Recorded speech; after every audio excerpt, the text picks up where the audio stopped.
Topic po natin, low potassium.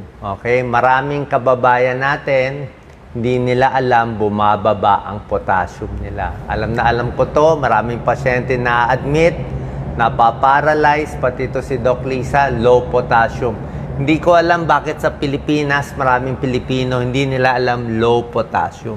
Ito para sa akin, isa sa pinaka-importante na i-check sa dugo o baka ito nga pinaka-importante. Nung nagte-training ako bilang internist at cardiologist, yan na lagi tinatanong namin. Bawat pasyente dapat i-check ang potassium. Kasi oras na pumasok yung pasyente sa ospital, hindi mo na-check yung potassium. Hindi mo alam low potassium. Kinabukasan, nako, biglang nawala na yung pasyente. Kasi ang low potassium, heart attack ang pinupuntahan nito. Delikado. Sa umpisa, ganyan lang muna yan. Pamanhid-manhid. Mamaya, bibigay ko yung mga senyales. Tapos, babagsak na yung blood pressure. Ang pagkain na mataas sa potassium, tuturo ko mamaya, mga potassium-rich foods, maganda sa katawan. Parang naglalaban yung dalawa sodium at potassium. Pag mataas ka sa sodium, puro alat kinakain mo, mas mababa ang potassium mo. Pag puro potassium kakainin mo, mas maganda yan, mas normal ang potassium mo, mas mababawasan yung alat sa katawan. So, mas gugustuhin natin ang potassium-rich foods kaysa sa alat na sodium na gusto ng kababayan natin. Baka yun din sa dahilan, masyado tayong maalat kumain. Maraming benefits ang potassium bago ko bigay yung mga sintomas mamaya. So, sa blood pressure, may tulong. Okay? Para regular ang tibok ng puso. Pag regular, para hindi ma-stroke. Para sa muscle, kailangan, ang puso kasi muscle siya. Muscle ang puso, di ba? Nagpa-pump. Kaya nga, pag mababa potassium, puro muscle ang problema. Muscle sa katawan, muscle sa paa, muscle sa tiyan, muscle sa puso. So, for the muscle, potassium kailangan mo. Kailangan din ng kidneys para maging normal, anti-stress, itong mga potassium-rich foods. May pag-aaral pag kompleto ang potassium mo, okay? At yung mahilig ka kumain ng mga prutas at gulay na mataas sa potassium, 13% mas hindi ka ma-heart attack at hindi ka ma-stroke. European Heart Journal, magandang journal yan. So may tulong talaga siya sa puso. Hindi talaga babagsak yung blood pressure. Hindi ko sinasabi na 180, 100, kumain ka lang ng potassium-rich foods, bababa na. Hindi po ganon. Ang point is, at least mas mababa siya konti at hindi nakakasama. Kasi ang nakaka-high blood talaga yung alat, yung sodium. So, pag marami kang potassium foods, bababa yung sodium. Ito po ang explanation. Tingnan niyo po to. Ito, medyo malalim na yung topic Sodium-potassium pump May ganyang pump sa cellula natin. So, pag pumasok ang sodium, lalabas yung potassium. Pag pumasok yung potassium, lalabas yung sodium.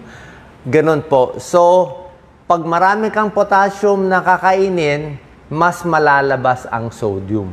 Yung asin, kaya mas bababa blood pressure. At pag marami kang potassium, pumasok yung potassium, mas bumubuka yung ugat natin. So, pag mas bumubuka yung walls ng blood vessel natin, mas bumababa yung blood pressure. Ito ang mga senyales. Yan, muscle, mahina, pagod. Muscle, masakit, cramps. At muscle ng puso, nagloloko, irregular heartbeat. Okay? Yung iba, depende sa level ng potassium. Papakita ko yung level mamaya. Kailangan po magpa-check po kayo. Kaya kung ganito pakiramdam nyo, wala naman masama. Pa-check lang ng potassium sa dugo, pakuha ka lang. So, una, pagod, muscle weakness, muscle spasm, usually yung paa nagka-cramps. Pag nag-irregular heartbeat na, delikado na yon. Mababa na yon. Bloating, pati muscle sa tiyan, ayaw gumana, constipated. Minsan yung bituka, hindi gumagana. Hindi dudumi, hindi gagalaw, may imbakan dumi. Paano yung muscle tumigil na? Namamanhid, paralysis, yung mababang... Kayo po mag-comment, sigurado ako, makaka-comment kayo para makita ng ibang kababayan natin na ospital na kayo, di ba? mababa potassium nyo, hypokalemic periodic paralysis. Pagdating sa ospital, hindi na magalaw, paralyzed na yung kalahating katawan. Okay? Mapaparalyze talaga mababa. Hindi na makahinga. Pati baga, yung muscle, hindi na makahinga. Mood swings, not so much. Ayan o. Ito ang normal potassium, 3.5 to 5. Yan ang gusto mo. Masama, very low, masama din very high. Mamaya, ibibigay ko rin sa inyo kung sino bawal ng high potassium foods. Konti lang naman yun. Diba? Pero low and high masama.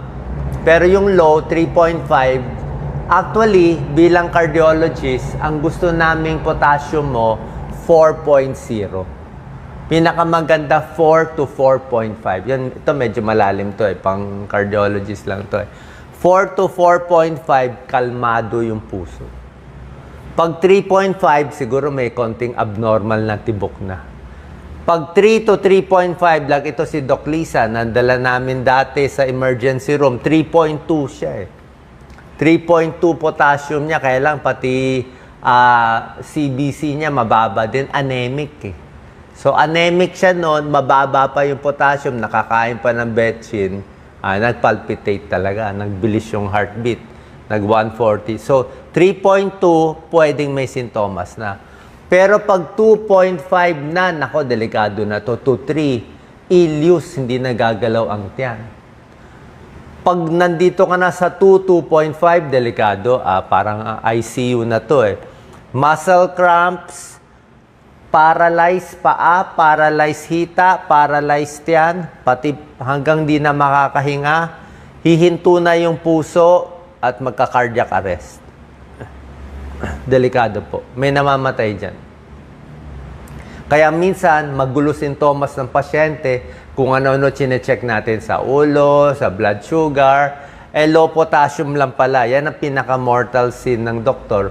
Pag hindi nabantayan na, low potassium. Kasi ito kaya gamutin Nilalagyan ng potassium sa swero, sa dextrose. So, pag naagapan, hero ang doktor. Napataas, buhay ang pasyente. Pero pag hindi na-check yung potassium, nakaligtaan, di naisip, delikado. Pwede mag-cardiac arrest. Ganun ka-exciting at minsan mahirap maging doktor. Ano na yung serious signs na delikado na? Delikado na pag napaparalyze na. Pag umakyat na, delikado na yan. Pag hindi na nakakahinga, delikado na. Irregular heartbeat, delikado na Wheelchair na. Pataas ng pataas yan, gagapang ka na Weakness, umpisa pa lang. Constipated, nag-uumpisa pa lang. Fatigue, nag-uumpisa pa lang. So, ito yung mga 7 serious signs of hypokalemia. Ngayon, tatanungin nyo, bakit ang mga kababayan nating Pilipino, ang dami nag-hypokalemia? Okay? Number 1, tingin ko, mainit yung panahon. Wala namang aircon lagi. So, pawis ng pawis. Okay? Isang dahilan yan. Second, sobra alat kumain. Sobra hilig tayo sa sodium, sa alat, sa adobo na may sauce na maalat. Hindi tayo kumakain ng prutas at gulay. Kaya mahina tayo sa gulay, mahina tayo sa prutas, 'di ba? Mahal kasi kaya kulang tayo sa potassium foods, okay? Yung iba na LBM, kumain ng sira, nagtae, malolo potassium ka doon. Basta lumabas yung puro dumi, puro pawis, nagsukam masyado, nakaka-low potassium.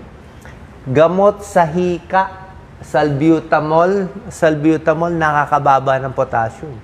Kaya yung lagi nag-nebulize, yung sobrang nebulize, bumababa ang potassium. Wala naman choice kung may hika, may COPD, kailangan mag-nebulize. Pero tandaan mo, basta nagne-nebulize, bumababa ang potassium. Vomiting, trauma, nagtatae, yan.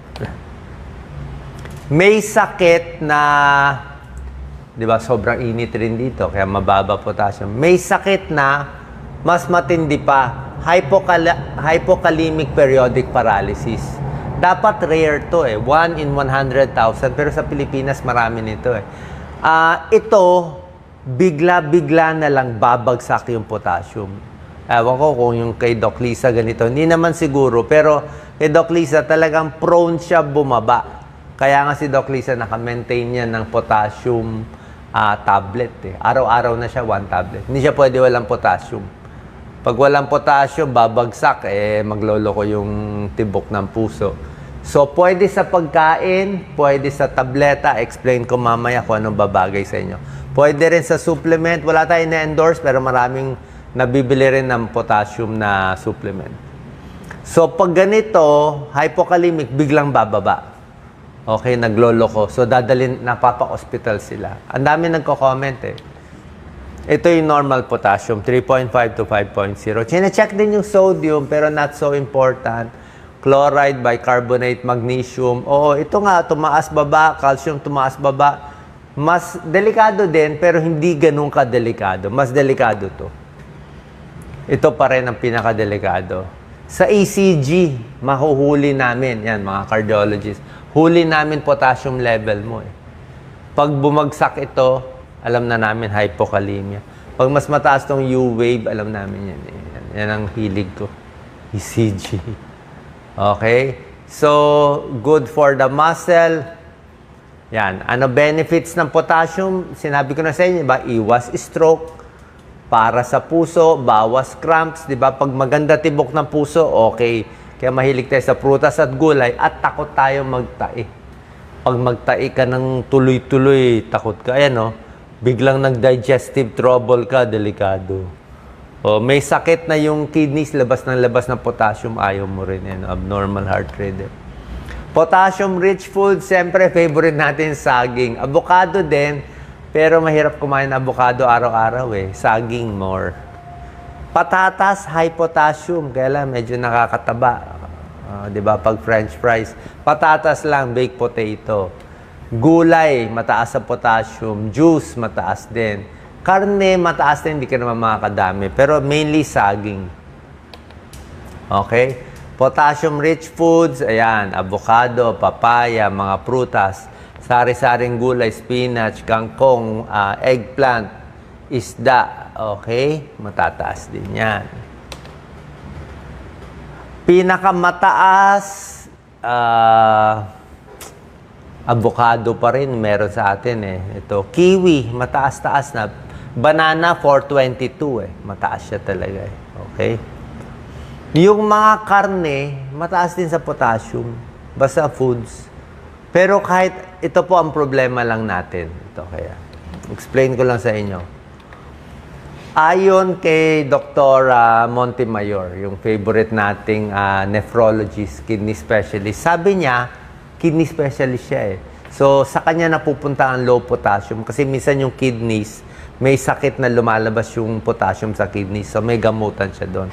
Sabi niya, sa experience niya, kahit anong pagkain ipakain niya, kahit isaging pa niya ng marami araw-araw at anong pang ipakain niya, basta bumaba yung potassium na may sira ang kidneys o talagang may hypokalemic periodic paralysis, ayaw daw talaga tumaas.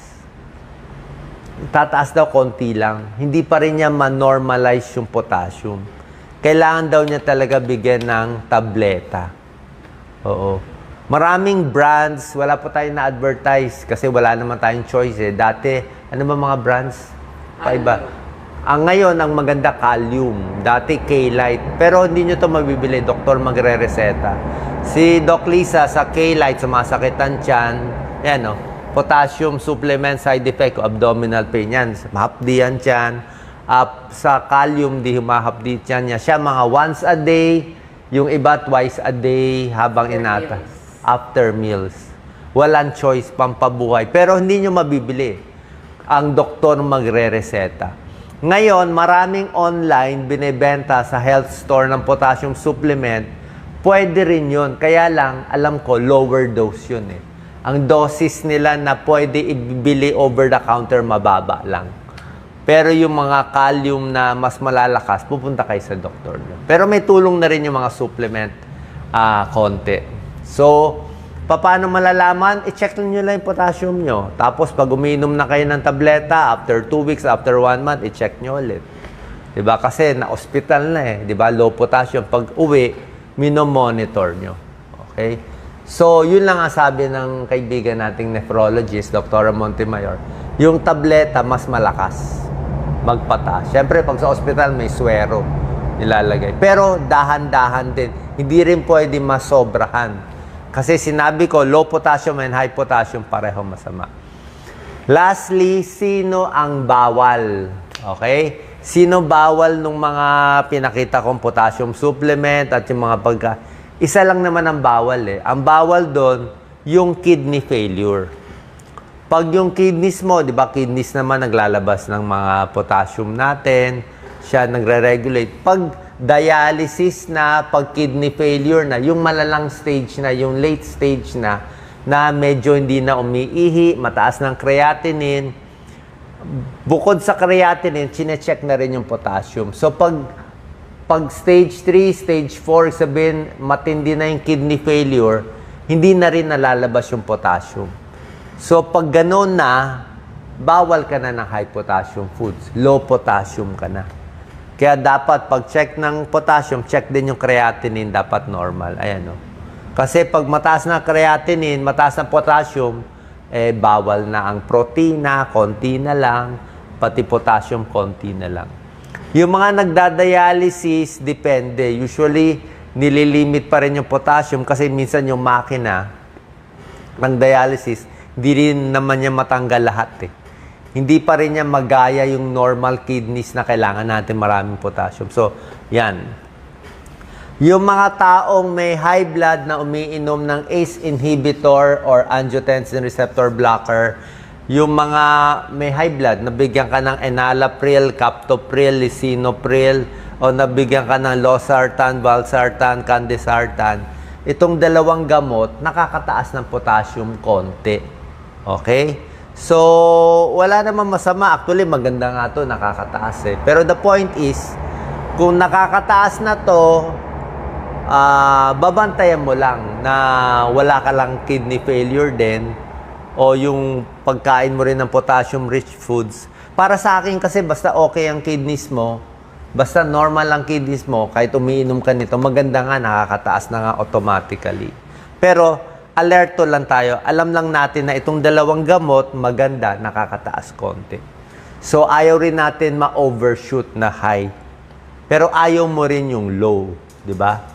Mas ayaw ko nga yung low. Eh. Kaya dapat sakto tayo. Tulad na sinabi ko, ang gusto kong numero ay 4 to 4.5. Saan ba yung numero ko? Andito yung numero ko. Eh. Yan. Yan ang gusto kong numero. 4 to 4.5. Ayokong mas mababa sa 3.5 at ayoko rin mataas sa 5.0. Okay? Pa-check po tayo sa nephrologist kung may problema sa potassium. Blood test lang. Creatinine, potassium, CBC. Pa-check nyo muna pag may abnormality. Punta po tayo sa ating nephrologist. God bless po.